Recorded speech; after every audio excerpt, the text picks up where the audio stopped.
आज इथे पनवेलमध्ये अनेक सामाजिक संघटनांच्या वतीने ज्यांना दिल्लीला जाता आलं नाही त्यांच्या वतीने इथे आज निदर्शने करत आहोत। निदर्शने ही शांत पद्धतीने आहे, कारण पेपर फुटीचा प्रश्न परीक्षा प्रक्रियेची जी आंदोलनं चाललेली आहे किंवा सोनम वांगचुक यांच्या समर्थनार्थ आणि सरकारच्या दडपशाही विरोधात आम्ही इथे आज करत आहोत। भले कमी असते पण कमी हे हीच लोकं जी क्रांती करू शकतात ती कमीच असतात।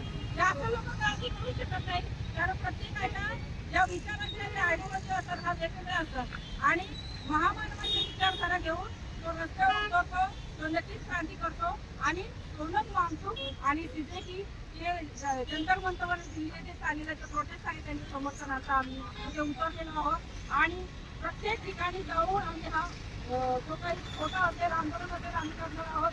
असा आज आमच्या सोबत अध्यक्ष निर्मोधन असेल, क्रांती प्रतिष्ठान असेल, प्रत्येक बीजेपी मुंबईचे माणसं आलेली आहेत।